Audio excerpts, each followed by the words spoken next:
سرخط مهمترین خبرها. سامانه گفت به مسافران خوراک گرم می‌دهد. بخبری وزیر از وجود اومیکرون و گردش نو در قضیه کشتار در پیتیورچکا.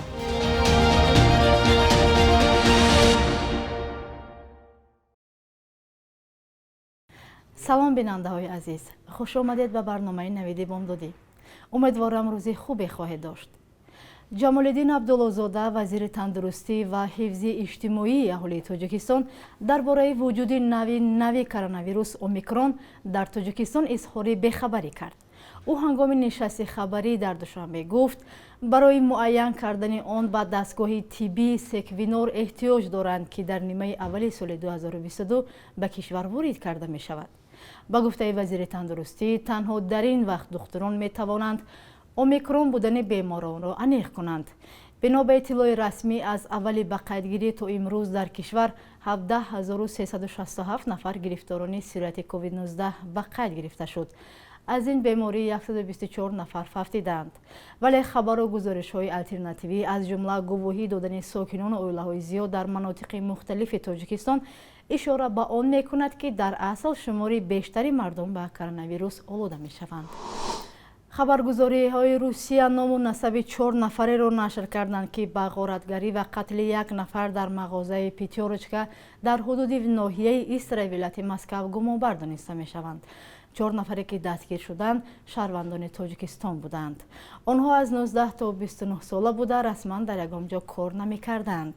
ضمن تفتیشات معلوم شده است که این گروه در غارت یک مغازه دیگر در نزدیکی همین دهه نیز دست داشتند و در یکی از خانه های شخصی در آنجا زندگی می کردند.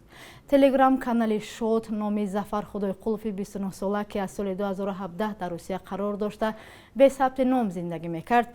حبیب الله محمدی 21 ساله که موقتا در ولایت مسکو ثبت نام داشته 43000 روبل از پولهای غارت شده را از حجره وی پیدا کردند. نظیر قلب قلف 19 ساله که با محمدیف در یک حجره ثبت نام داشت و اکبر علی برهانوف 24 ساله که از سال 2020 در روسیه قرار داشته در شهر مسکو ثبت نام داشته است نام بردند. به اطلاع این کانال این 4 نفر هم از زادگان تاجیکستان بوده رسما در یگانجا کار نمی کردند.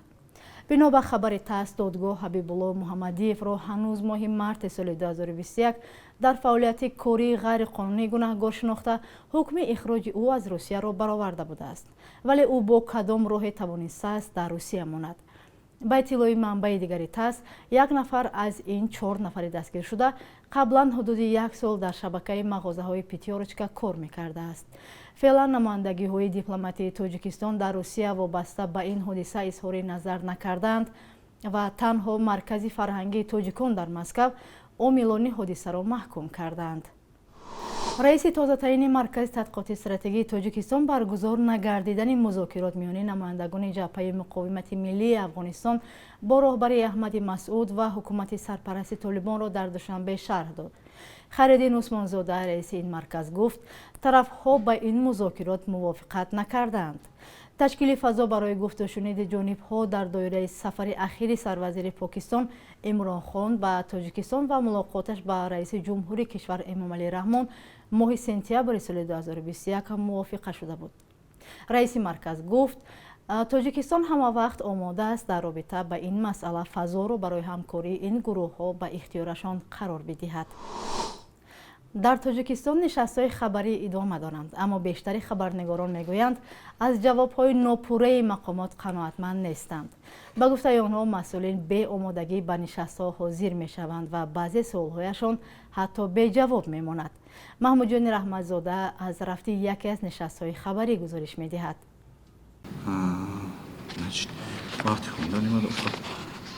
این نشست خبری ریاست معارف ولایت ختلان در منطقه کلاب است. نمایندگان آن برای پاسخ دادن به پرسش خبرنگاران گاه کامپیوتر را می‌کافتند، گاه ورق‌های در نظرشان بوده را. گاهی رقم و معلومات را با هم آمیخته می‌کردند. این حالت اعتراض برخی از خبرنگاران را پیش آورد که مسئولین در نشست خبری به آمادگی می‌آیند. معلمان عزیز، نوراسوگی فانی خیمیا بیولوژی جغرافیا یک نفری بود در ثبوتی که پیشنهاد شدگی است. چی نیو؟ نوراسوگی معلومه فنی. نه چی یعنی آزمونه؟ آزمونه وجود داره. همجاست نمیدونم است همین نیست او آزمون در جا گرفتگی آن یکی از سوالهای دیگری چالش برانگیز درباره مؤثلین دارای امکانیت‌های محدود بود. سوالی به پاسخ خبرنگار معیوب را غمگین کرد. منوچهر رحمت‌اللهیف در صفحه فیسبوکیش نوشته است هم تقدیران او از سوی معارف منطقه توجه نمی‌شوند. مایل شوز این خوانندگان معیوب مقطع نه آزمونو را گفته استن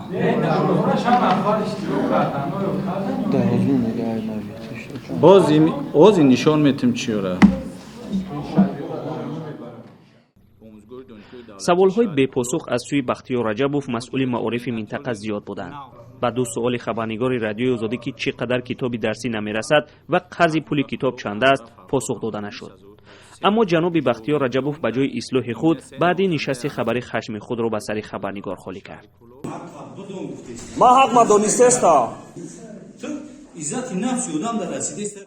حالا در 10 شهر و ناحیه‌های منطقه کلوب 590 مؤسسه تعلیمی به قید گرفته شده است.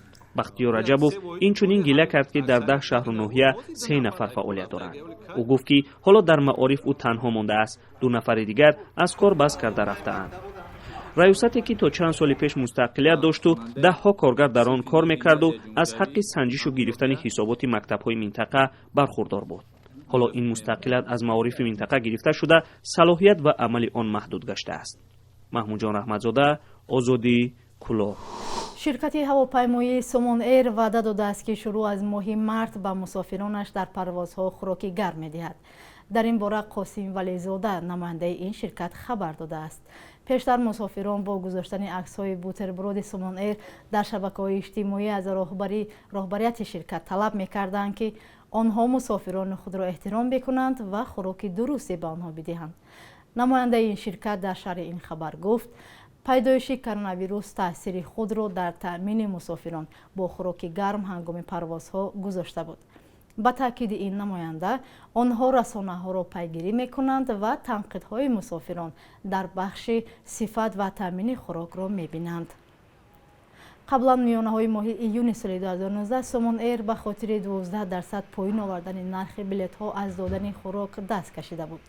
پس از شکایت‌های مسافران در این راستا که سومون ایر دیگر در پرواز دوشنبه مسکو به مسافرانش خوراک نمی‌دهد، این شرکت گفته بود که دست کشیدن از توزیع خوراک به خاطر پایین آوردن قیمت بلیط هاست. بخش یک روز تاریخ را در تهیه همکارمان خیرمان بخازاده همراه می‌بینیم.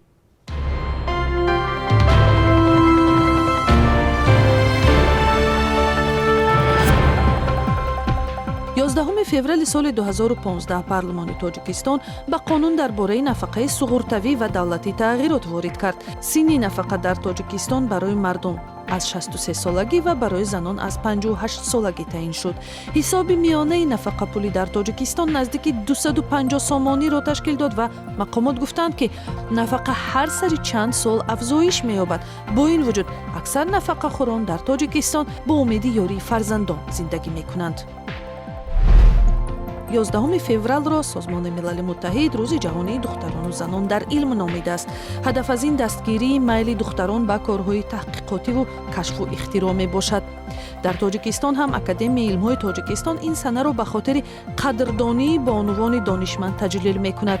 солҳои шӯравӣ дар тоҷикистон занони зиёди тоҷик ба корҳои илму таҳқиқот бештар дар соҳаи гуманитарӣ ва инчунин дар бахши биологияву тиб, физика ва астрономия пардохтанд. аз миёни беш аз 600 корманди зани академияи илмҳо 16 доктори илм ва 93 нафарашон номзади илм мебошанд. 11 феврал нависанда Сафияи Носир таваллуд шудааст ки бештар барои кӯдакону наврасон эҷод кардааст. корманди собиқадори радиои Тоҷикистон, маҷаллаҳои Машъал ва занони Тоҷикистон, муаллифи даҳҳо ҳикояву повест аст. романи Садди Искандараш аз мушкилоти убури марзи Тоҷикистону Узбекистон дар давраи Ислом Каримов ҳикоят мекунад. قرب روبل روسی نسبتاً بالا رفته بنا به مقررات بانک ملی 1000 روبل 151 سومانی و 20 درم است. قرب دلار به تغییر است و 100 دلار 1130 سومانی است.